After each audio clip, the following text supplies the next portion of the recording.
My name is Dr. Sylvia Moraa Mochabo, and recently a Kinsiku. I am an entrepreneur, a model, a mom, and a Rotarian, meaning service to others is very key to me. And I actually professionally am a graphic designer and a brand consultant who, through life's experience, found myself now championing for persons with disabilities out of life circumstances. I also serve at the National Council for Persons with Disabilities here in Kenya as a board member at NCPWD, where I represent organizations for persons with disabilities and also caregivers, and with specific focus on neurodevelopmental disabilities and autism. Recently, I've been awarded quite a number of awards. I'll try and remember all of them. So we have the DIAR Inclusive Champion. That one I was first runner-up. Then we have Women in Business. And the Women in Business, we first got nominated in 2019 in 3 categories, but we didn't get through. The second time, which was last year, we were Social Founders of the Year. That means under the social enterprise, we won that category. I've been featured as most impactful women of 2022 by Tumbo Musadi, that is in South Africa. And this year has been a bit heavy. Yeah, this year has been quite something. In 2019, I was Miss Africa Elite 2020 to 2022, Miss United Nations and Elite Face of Africa. Last year, I was Mrs. United Nations, although I didn't go to the finals because of visas. So I don't know how that would have been. And most recently, in November, I was crowned as the second runners-up across the globe for Mrs. Universal Empire. So I shifted from the Miss MS to the Mrs. category after getting wed last year in December.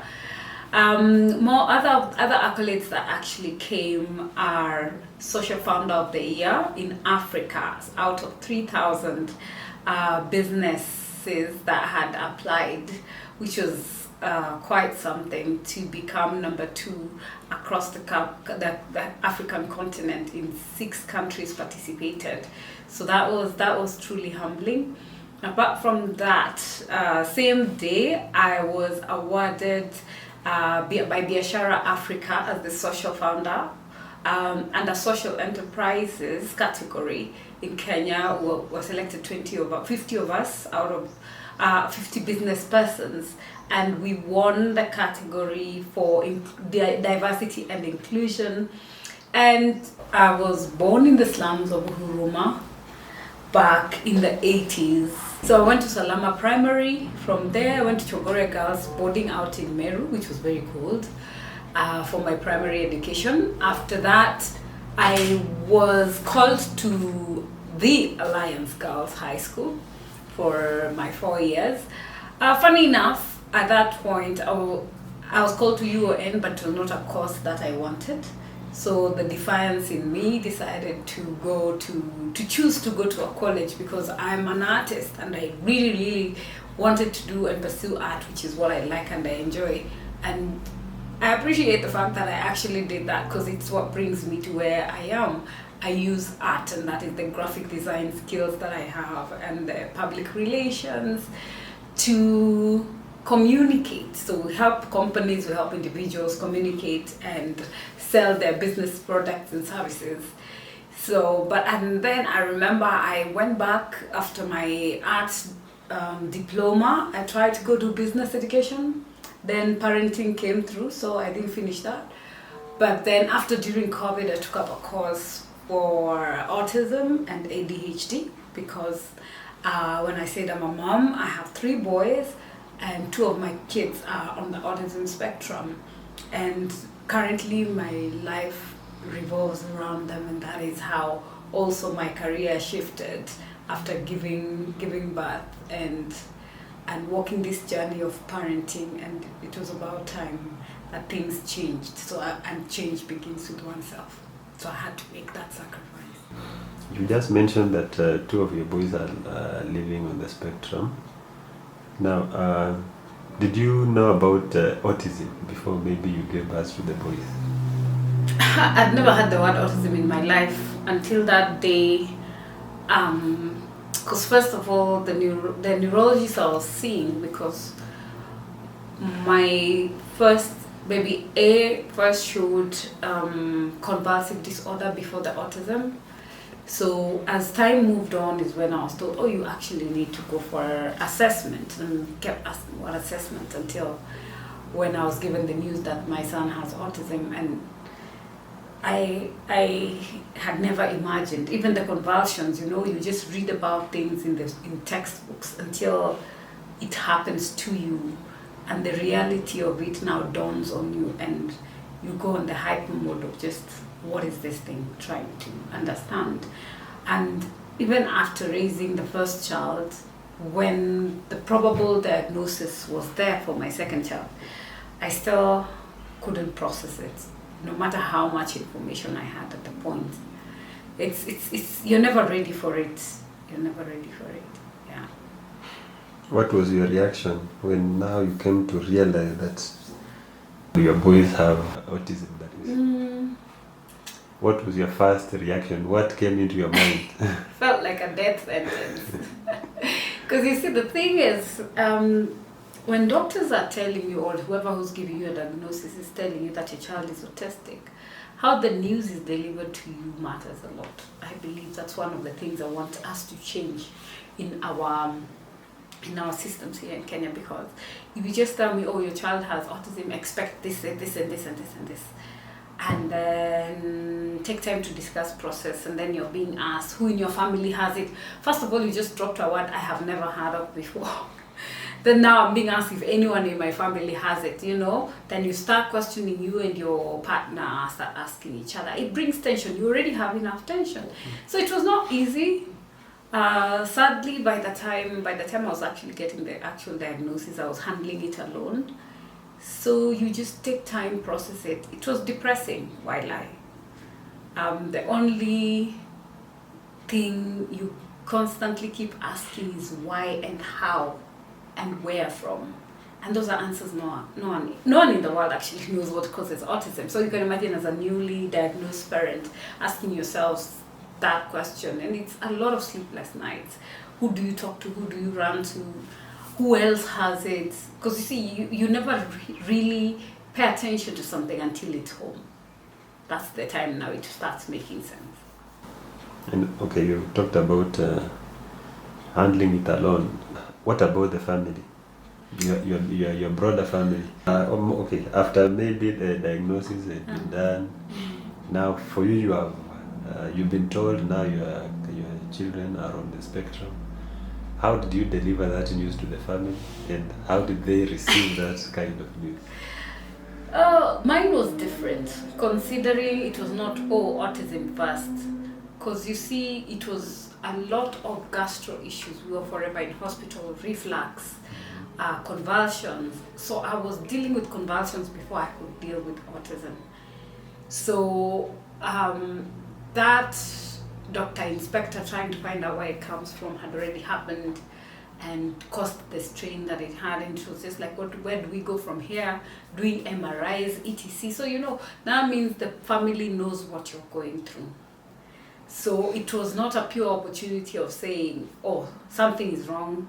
But the funny thing is, in this signs and symptoms of autism, my father was the first person to spot something different, even before me, because I was so consumed by all these sleepless nights and, we are in hospital for this, for that, that he's the one who said, hey, his neck should be stable by now, And I hadn't noticed that. So sometimes as a parent, and considering it had been 4 years between my second born and first born, and those things, when you're a new mom, you take note, what am I supposed to be, have we achieved, not achieved? So it wasn't as heavy, but I can tell you for free, even until when I started doing advocacy, is when my entire family got to really understand what it is. Because even when you try bring your family on board, there are things that nobody can do the way you can do it. No one can understand to the level of understanding, especially with the characteristics of steaming. You know, people just don't get it. They don't get about sensory, they don't get about that isolation that autistic persons have, because the world just wants them to be normal. So you find it's very difficult, even when the immediate family by now, of course, all of them support and understand and work with us. But until now, I don't know if my extended family actually gets it. Because when you go for family get-togethers and my cousins now, or my cousins' children are playing with my kids, and you see how they interact, you know, and before the opportunity to actually get to know what is, you'll see that, I don't know what words to put it, but you'll see the isolation or that whispering about them being different. And I try and take it as an opportunity to teach them, but sometimes kids might not understand. But the good thing with children, they will embrace the person once you just give the elaboration that you guys need to, you know, play together, stay together, understand he cannot do this. Then they become your champions and support. So people take things differently. Different ages, different customs, trust you me. From the many stories I've had, custom and culture really also contributes a lot as to how our families take up the news. You've gone through this experience. Now, how was your experience before you accepted the condition? Maybe after just realizing they have this condition. I know you took time to accept. Acceptance is, once a parent reaches that point of acceptance, that is like a golden key, you know, when they tell you, oh, you need to find the golden key. Because before that, and even as we're doing all this advocacy and telling parents, like, bring out your children, people forget it starts with that parent. For that parent to accept is the only opportunity now this child will be able to unlock the potential they have, the support system they have, the therapist that they need. But the sad reality before you get to acceptance, it's how long we go through the denial, how long our families treat us, how bad the segregation is. Because you see, all this introduces new things that you have to deal with on top of dealing with your child's diagnosis. And it was not easy, because for me, I can't remember appreciating my child growing up. You know, those moments of, you look at photos and you're like, why am I not remembering this moment? And that is what the depression of learning about a disability robs of you, embracing your child at that point in life.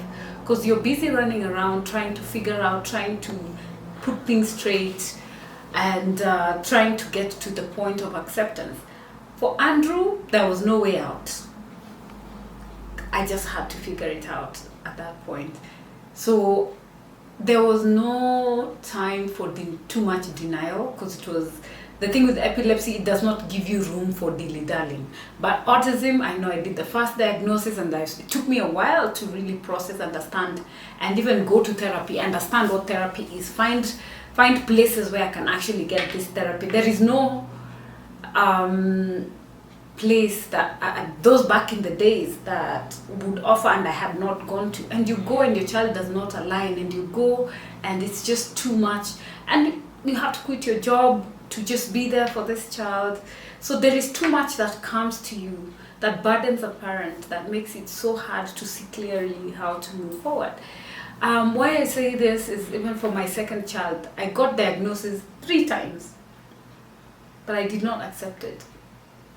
Because it felt so unfair that I would have child 1 and have another child also with possibility, because they were like, there is a possibility, let's check. And I'd be like, don't touch my child. Because I so badly wanted my child to be okay that it took me 9 years, 9 good years to actually accept. And it was like a wake-up call, because I would be like, no, he's okay. I forced him into normal school. The first few days of taking him to school, he hated it. He used to refuse to go, he used to cry, because he's being put in a place where the other kids are totally different from him. they can do so much more than he can. Sometimes we don't realize that it affects the child also. When we want it for ourselves is not gratification, but our denial affects their progress. It affects what we do, where we place them. Because I remember when I said, hey, he is this age, but that's not where he is. Because when you go for that orientation meeting, they're like, we'll be doing this. And I'm like, who's going to be doing all that, you know? And for me, the sad thing was because baby A was special and the 4 years. So we're talking about 6 years of not remembering what comes before the other. Because your mind becomes preoccupied with all the medication, routine, the food, the therapies, the everything else, that the living in the moment is not there. The noting, you know, those things that you go to hospital, they ask you, when did they start walking? I don't have those memories. Like, oh my God, you walked today, the tooth came out. You said, he started speaking at 5. And then I have this other child who's also quiet and they're not talking much. But then I'm consoling myself by saying it's because they're so close, they spend time together, that's why he can't talk. But all this while it was a sign of, you know, autism that I did not want to come to terms with. He was getting febrile convulsions, you know. And one day when we were in school and they were doing sports, because you see now every year they would retain him in the same class, because it was a normal school, they did not have the system for age-based, stage-based. So he was in the same class. So you can imagine staying in nursery for over 2 years and children who are like babies can't find you and you're still there. So when they were being awarded, it was this small line and then a big man. And that's when it dawned to me, like, what am I doing to my child? You know, it's about time I do something. Because even when he was doing the race, he got distracted because he also has ADHD. He saw me in the line and he forgot what he was doing. There are parents who have the children living with special needs. They still hide these kids in the houses. They don't want to bring them out. Such like, what can you tell them?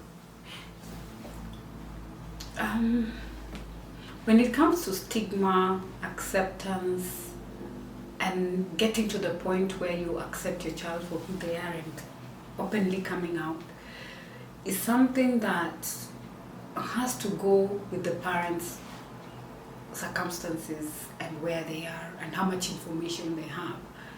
Because over time what I've realized, we are all, I like saying this thing of we're all in the same storm but we're in different boats.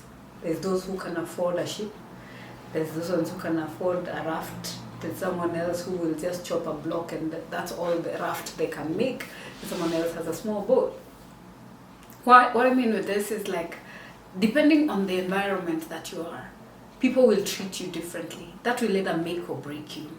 Because remember, all of us at that point are going through emotions and motions.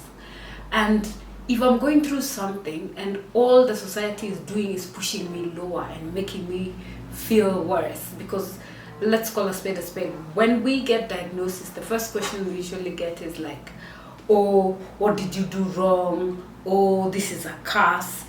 Or can you check between you and your partner what went wrong, where there's something, maybe someone mlikosea ndio maana mmepata laana, you know. So education is very important. If, let's say, I'm a doctor, maybe I've heard about autism, I will not take it the same. Yes, I might have some denial of accepting that it come to me, but it's totally different. And then maybe the community around me is empowered, they know, they understand, versus that someone who knows the minute she accepts that this child has a disability is the end of her family unit, because she will be chased from that spot. And you know, because what we are told is hii haiko kwetu, hii ni kwenu. The woman always bears the blunt, which is what makes it very, very difficult. And it just forces some parents also from the shame that they feel to just lock their children up. Apart from that, there is also the fact that you can have no one to leave your child with because no one understands them. 2, You find that if I have to work, I cannot afford a nanny. That is the other alternative that I have. So parents lock their kids up for very many reasons. So we would urge the communities to first understand and be there to support before we judge. But as we are human beings, we'll judge first and then ask questions later, which is a very sad state. Mention briefly some of the challenges that the parents normally go through, especially the parents raising up kids living with special needs. In the journey, like every day there is a new challenge that you face. And the list of the challenges that we have living here, specifically in the demography of Kenya, is overwhelming and draining and depressing, because you find, let's start with the basic, healthcare. There is universal healthcare. There is free, they say, there is free medical services for children with disabilities. But that's on paper. When you come on ground, we have to fork all that from our pockets, which makes it very, very expensive. I know people say, oh, disability ni ya watu, disability is for the poor. But the reality is disability makes you poor. That is the fact and the whole truth, and nothing but the truth. Because if you look at the challenges or the extras, see how the state of the economy is right now, when everyone is complaining, and we have added. So if my child is not potty trained, that means I have diapers for as long as, until when they can. So you'll find someone into adult diapers, and they're like 4 times more expensive than a child's diaper. When you find the ones who can't feed themselves, they need the feeding tubes, which are not even tax exempted, and not easy to find. You have to have doctor's appointments, and it's specialists, meaning that's extra cost. When it comes to schooling, because of the intellectual challenges that come with a child with autism and other neurodevelopmental disabilities, you have to have something extra. Therapy, how many therapies are you going to have? If you compound all those costs and look at it as compared to raising a typical child who will tell, go come, sit ABCD, they'll tell you 1, 2, 3. To a child, you need to do the extra mile, buy extra resources, put them in a special school, which means extra funding for them to get the proper support that they require. It's quite a journey and a big burden. We love our children to the moon and back. That doesn't change how we feel about our kids. But the implications that come with disability and the lack of support that we have makes it so grueling to go through the journey. And you find parents who are getting depressed. Where do you go for mental health? You can barely afford the things your child needs, leave alone now you either breaking your back from carrying the same child, or you cannot afford a wheelchair. Mental health issues from the stigma in the community. You can't work, you can't keep a job because you're always running to hospital, running from this therapy to another. Abandonment, most people are told. I had someone who was saying, oh, if you don't take that child to be prayed for, don't come to ask us for support from the family. There is one who went and dipped their child in hot water because they said the child will heal, like seriously. So you're being pushed from all corners to try and just get your child to be okay. And all this is being handled 80% of the time with either you alone as a parent, because people do run away. Friends don't call you anymore because you come with that burden of your kid with special requirements and accommodation. Or when other kids are going to parties, your child is not being invited. I've heard that live, like my son was being told, come but don't come with your brothers to a party. And I'm like, hell no, you're not going if they're not going. But that is the reality that you find the parents are dealing with. And all these things cause a lot of depression and anxiety. So you find sometimes you're bearing all this. Some parents even get to the verge of being suicidal. There's this parent, there is the other things that keep you up at night. Oh, what if? Sometimes some of our kids have been given a timeline of 5 years. If they reach 5 years, you will thank God. So you're already placed in a place where I'm doing this and then maybe or maybe not will make it, especially with children with cerebral palsy, that is very severe. And I know for me, for a fact, the one thing I'm always afraid of is what will happen if I die before my children. Who will have that energy, the proper willingness to love them unconditionally like you as a mother? Because that's almost a mission impossible. They can try, but they cannot. Because it gets to you, especially this parenting gets to you, and it just takes God and grace to keep going. And I was reading of a parent in India who had twins, and both of them were autistic, and he was growing old and they're growing older. And this question that keeps us sleepless nights, to him the best solution was we all die at the same time, and he killed the kids, but he didn't die. So he got arrested. Now he's behind bars. But if you are the judge there, you'll be looking at how cruel this is. But then the untold stories that we go through as caregivers to get to a brink of a point where death looks like an easier way out to save your children from being left alone in the society. That means the society needs to bring a big, massive change so that us as members of society, because we're not any less, our children are not any less, we're equal and we contribute also to the same. We have to find a way of integration and cohesion and just that Ubuntu-ness that we had before, and just walking this journey together. What about the government? Is there anything the government gives, like the tax relief I normally hear of, or they're just on paper? So the thing with about governance and our African countries, we don't take things seriously. We don't see things through. There is that thing of do it for the cameras that we are very good at. If you come and look at our laws, my friend, look at Singapore. Whose laws are they using and policies ours? Look at Rwanda. Who did they benchmark with Kenya? And then look at ourselves. Where are we? I know before I got into this space, I was looking at how did UK get to where it is. You know, how did the US get where they are, that everyone really wants to run there.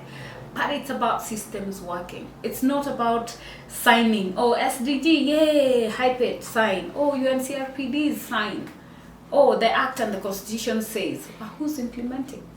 Who have you put in charge to ensure these things are being implemented? We have very beautiful laws. If you read our Disability Act, which is being reviewed right now, at least we've been pushing so that special needs persons, that is the neurodiverse, invisible disabilities, and all these other disabilities are included. Because truth be told, the first thing you hear when someone says disability, the first thing, oh, visually impaired, you know, hard of hearing, or wheelchair users, or persons with albinism, those things that you see. Never can it cross your mind that a child with autism, or a child with dyslexia, or a child with, you know, bipolar and ADHD fit in that box of disability. But if you look at the definition of disability, what is it? You know, that means they fall squarely in that box, but we do not have laws protecting them. I was doing an interview and a parent was turned out that, oh yeah, your child was molested. Oh, we're so sorry, but they can't talk, they can't report it themselves, so there's nothing we can do. Yet if you go to the Constitution, that is justice denied, right? It is their constitutional right.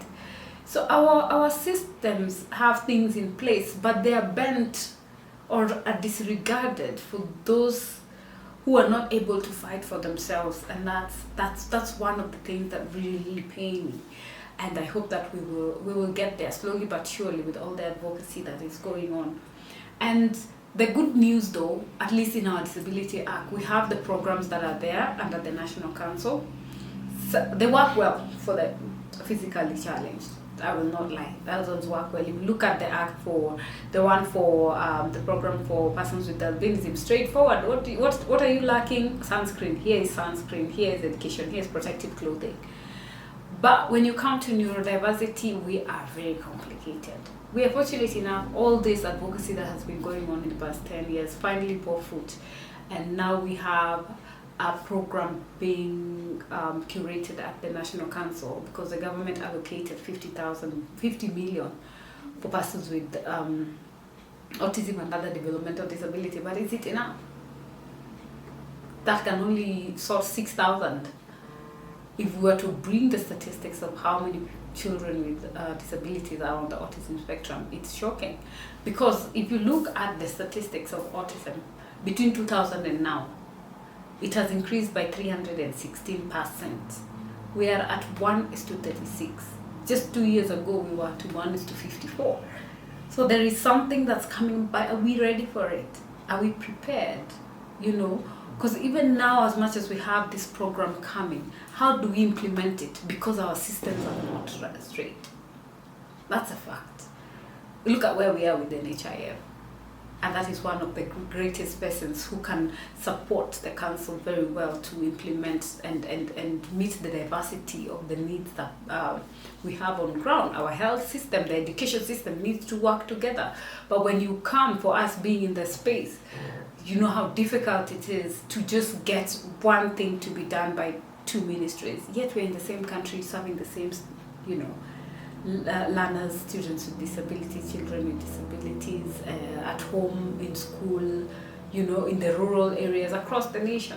So until that cohesion comes, and for us to have systems that ensure our policies are looked into and are implemented to the latter, and we have a watchdog that can make these things punishable, persons with disabilities will continue to suffer because you're already marginalized. And woe to you if you're marginalized by disability and living in a marginalized area and you are a woman.